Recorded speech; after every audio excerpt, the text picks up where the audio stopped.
Recording now. Yeah, we're recording now. Okay. We're gonna go back to the. We're gonna go to the screenwriting. The writers we work with, we work consistent, and they churn out scripts. Look at all my screenplays. All my screenplays.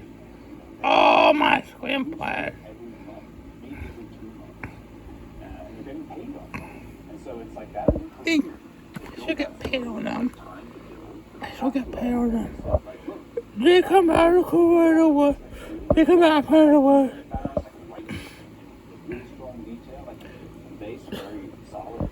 Dick, look over in front of the woods.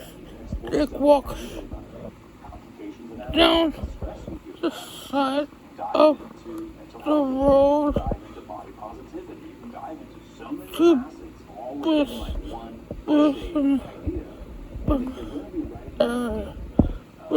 area.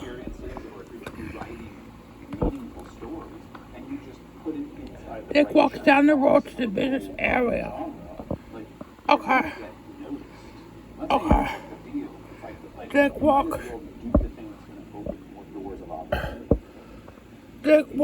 up to Taco Big Walk. Go from the front of the front. Because it's a clean girl film, it's going to get open and used by more people. Where would you put to the S. That's complicated because to the SUV. It's limited like something you know through a lot of different variations. The original show, the movie variations, Unlock a couple of animated the doors. Of it. So there already comes a bit of like a cult identity with it. So that falls into what we talked about before, the verifiable audience.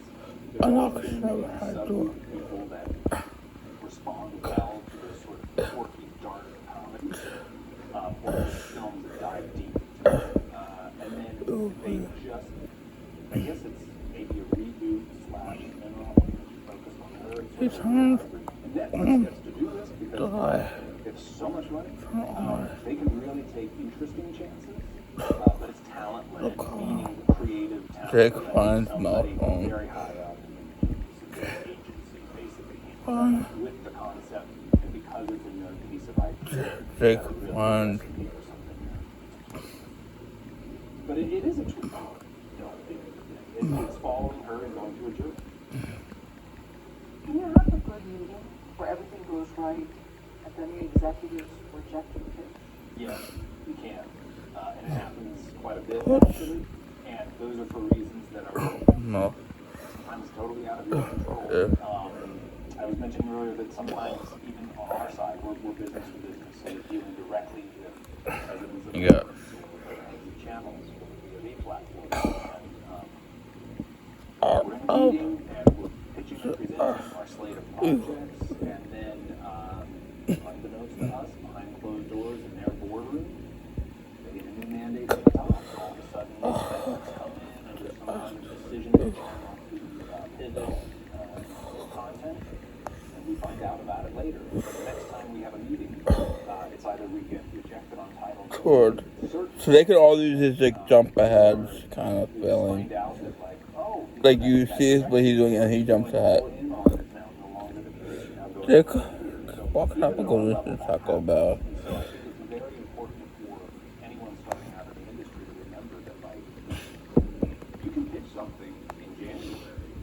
Taco Bell. Look at the menu. Look at the menu. The menu. That's why it's important to do as much research as you can and find out the kind of core consistencies of what companies are doing, the general trends that networks and platforms are going for, the general counter from behind the counter. Walks to counter from behind the counter. Walks to counter. Front. Behind the counter. What can I do? some back and forth in terms of paperwork, and then all of a sudden, last second, you're pulling away from the deal. It happens, yes. I think developing 6 Can I get 2 small tacos and 2 hot tacos? 2 hot tacos. And can I get 2 hot tacos? And can I get 2 small tacos? Small drink. Small drink. If you need to take a day before responding, the cashier types into the car. But always respond to it with I get it, thanks for the opportunity, etc. Because then you're keeping that opportunity alive in the future. And guess what? Like those companies will sometimes come back and say, we have this new project, can you write it? So rejection happens as part of it. The cashier. Where you're in the meeting and you get these arms crossed and you think, oh, I bombed and I just did a horrible job. And then you hear actually that you're the person. Yes, cashier. Absolutely happens too. Can I hear from you? Can I hear from you? It's like when you focus on genres that are just core needs, it's because I don't know the exact price of that, I'm going to choose the question mark. That'll be.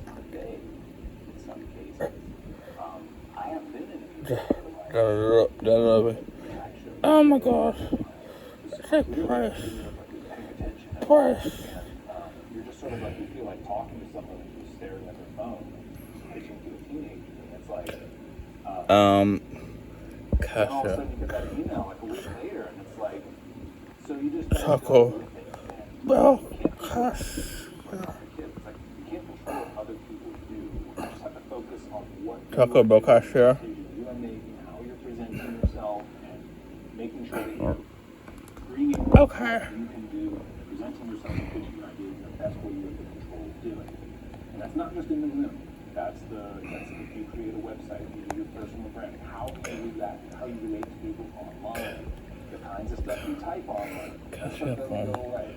And if you Google enough, you'll find that on Google. And so it's very critical that at all times you're conducting yourself in the best manner. I don't have my phone. Network executives, it's like, I felt like they didn't even remember that we had a meeting. And it's like, 2 weeks later, we got I don't have my phone. I need to contact my dad. What are the 5 most common reasons that really ideal will be rejected? I think the most obvious one is that it is just out of sync with what the company needs. So it's like, if it's just a genre or a style or, TV show, movie, whatever. It's like if the project itself just does not mesh with the core Taco Bell cashier. the company works within, they're not going to like it. He's in the I car. think the second reason after that is if your project is too similar to other things that are Pork. we work a lot with Christmas movies, Christmas romances, and you think that there's like only 5 or 6 versions of some story you can tell. The truth is, there's always unique slants you can take. But if it's too similar to something that already exists in the market or has been done, especially recently, that's something that will just take a step back and say, it's not going to work with us. Third thing, and I think this is where, as you go deeper into this, this is when it gets a little bit, I guess, more pressure to writers who might not have visibility to some of the more internal workings. So I would say the third reason is unlocked.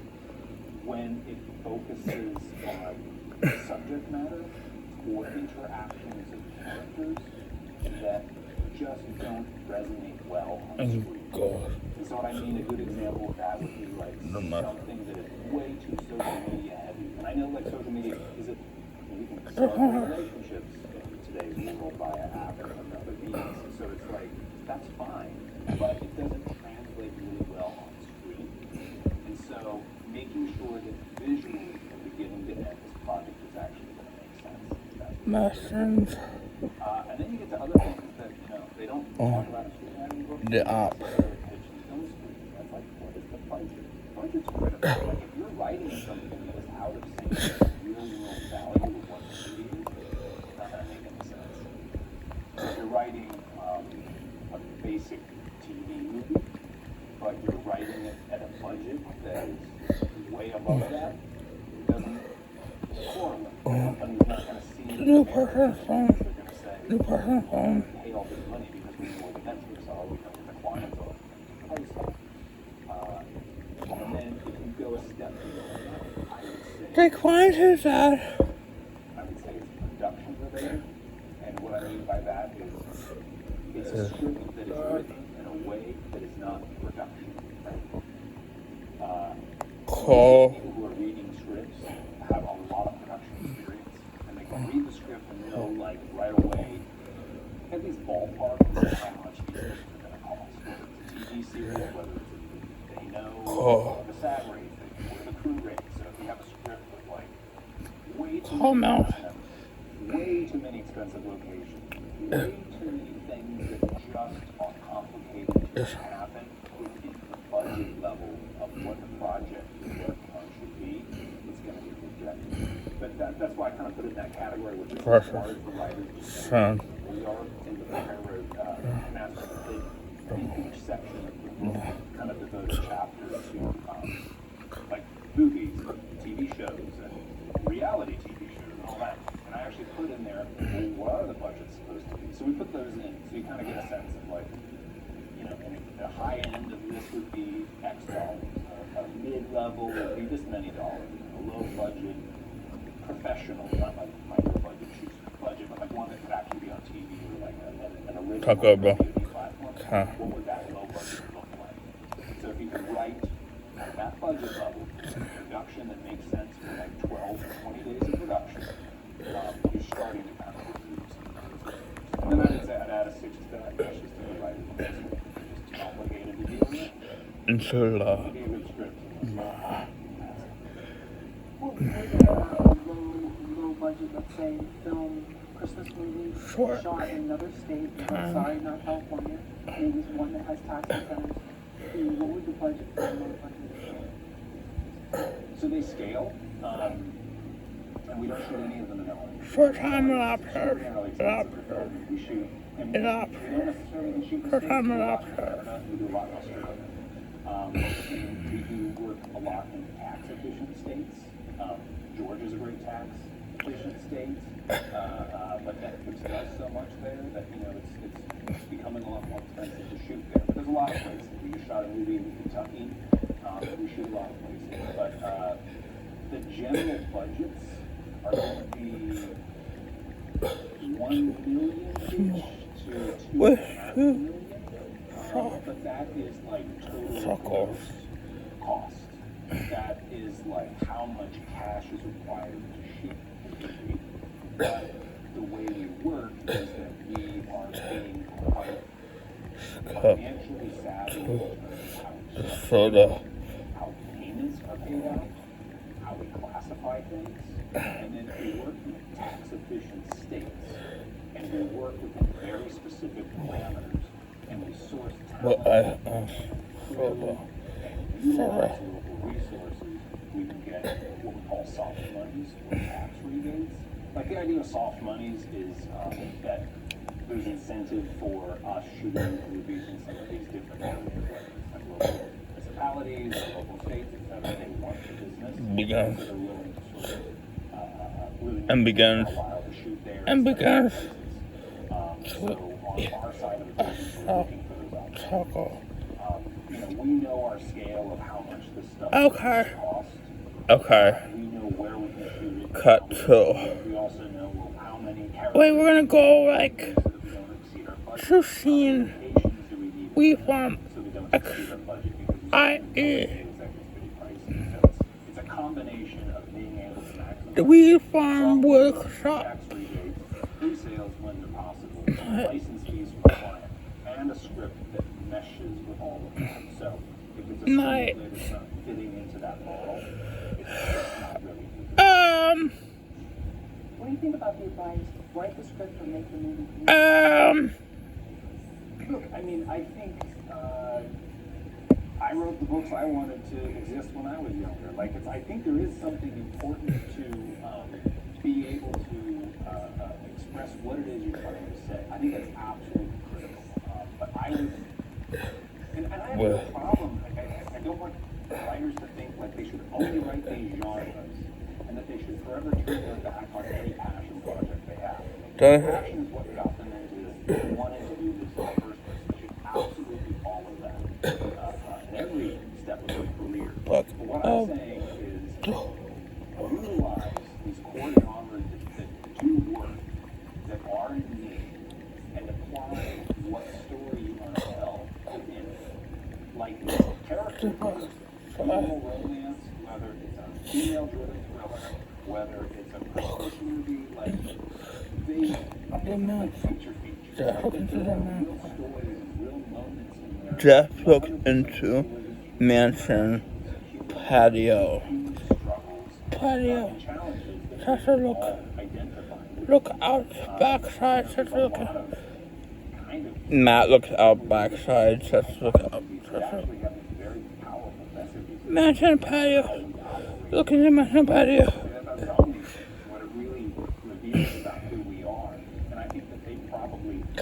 Just Donna,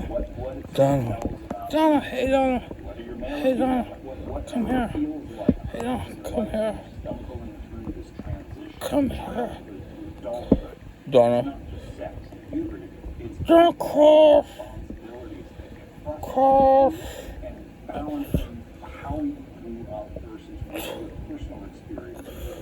sure,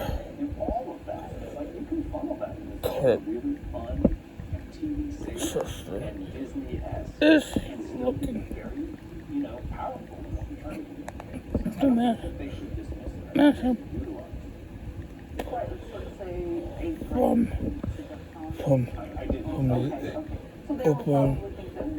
from the open wall on the inside. From the open wall on the inside. But it sounds like for what you're talking about is these are working No. writers. These are people that they probably can pay their rent. No follows. Through writing. No follows. Have a career. You can, Look. write something precious, which is amazing. But that's also very hard to get paid. And so these are things that Minerva. there's a That Minerva. Is that Minerva? And I would add to that. Is that Minerva? You want to have those moments. Is that Minerva? Is that Minerva Hernandez? Hernandez? Is that Minerva Hernandez? Yeah, I think it is. So building a career, showcasing you can do the work, consistently, dependable, you deliver what you say, you do time and time and time again. Where And you showcase Chester is makes playing. you're getting Cut paid to. for it. Cut to. My stuff makes this money. I'm delivering the goods. Let's elevate the relationship.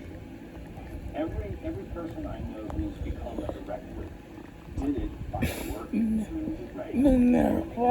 Do the work before they actually got the job. Every writer I Minerva Hernandez. proved they could Minerva Hernandez. job. And if you want Minerva Hernandez. to have to showcase Nice, how yeah. the industry works, I'm totally in on it. In terms Nice, of yeah. assisting and playing my role part in making that system operate. And now it's my turn to really put something forward and take that first. It was both sides. You need help to do it. Not me. Roll fucking No dollars. doubt, sure, It was. there's a couple of, pop-up titles Both sporadically sides. here and there that launched careers. It was Warsaw. These overnight Oh my God. success stories, like 10, 15 years of that hard, dedicated work, finally just crisscrossed and put it done. Yeah. And then that time period, that timeline was very, very Inside that building. that was still Inside. film was the Inside back room. what it was, Inside side room. quite the same as it was today. And, You playing with her, right? personalities, making that movie up, or they're how they are viewed in history is very different. So a lot has changed since then, and I think it's really critical not to hold yourself or judge yourself on how other You're friendly with her, right? or You're friendly with her, right? kid, at what age, because you're going to, first off, you're going to drive yourself nuts. And they were operating in time period, and they had a serious You're problem friends with her. You're friendly with her, right? But I think that if you want to get your passion projects made, keep them going. Keep them No. going. Oh, It's important for writers. we should yell at her. Project to We that should project, yell at her. so that they're not getting Holy, too involved holy, fresh on. holy shit. But yeah, you have a consistent work pattern, getting a regular year. You're her friend. Yeah, and you're her friend. And you're her friend. How would you think? Sounds like how would you get your project out there? When you said you read the screenplay, excellent advice, and then the last chapter, maybe that's, I don't want to speak out of school here, but maybe it's outdated. Yeah, I guess. In a sense, like Yeah, principles I guess. trends and all that. Like, yeah, I think the version of the book that I read, like, suggested we still have a hard copy. What do you mean? And all that stuff. It's like, our time is just very different. But the concept of What do you mean? She's not really friendly with anyone. speak about your project. Learning to speak with confidence is a skill in and of itself. And it's one of those She is. and it's okay. There's no shortage of videos on YouTube to like learn how to understand yourself. She's not friends with, You gotta get your hands she's not really friendly with anyone. Should a writer speak 100% Go talk to her. the story, or should they also talk Go about the talk viability? to her. I think Help us I out. think, that's really at the end of the day what it is. It's Help us creating a out. project Go talk to her. Help us out. problem. And I think Come on, Tasha. I don't want to do that. you do need to view what they're presenting as a business case and vision. Story is critical, Donna, and what happens in that story. Look how at it it. how It's and even in these like core genres, I think we're really cliched. Like, there's a lot of story development. Number of hours I've been on the phone, Zoom, talking about one project. It's just a story. It's quite intense. But yeah, it's Not look how back I know. but it being able to answer the problems of the platform or the network is also critical. So when we have those, it usually starts in this kind of like process where it's first My look out back window. with the writer, okay, you're on page 50. Can we do this? Can we do this? closed, Let's just sit here for a minute and then come back to it. I like this guy. I want to put him on the show. have that big yeah, during that process, it's we're pitching a script, but we're also pitching He's supposed to be a really good guy on your screenwriting. Yeah, he came on the film crash tonight. what things does it need to have in it that are going to help them grow their company, grow their audience base, or increase revenues. And when you're on a phone call back and forth about a project for many months, is it story driven that you're is it story based that you're discussing issues, or is it location? All of the above. It's all of the above. I mean, story, is a big filter. It's got to work. The theme has to work. The character has to follow the right journey. Donna has to But get how that inside the happens, house. yeah, we do dive a Donna lot has to get into inside the house. the tangible, I guess, technicality of how are we actually going to execute this thing. Because it's not just words on the paper. Oh my You're god. going to have to have Oh my god, I don't a shout clue, at the the camera. So if that conversation is taking place in a car while it's driving, wow, like just put it on the bench, put it someplace that's easy to shoot. The number of characters. Oh my And god.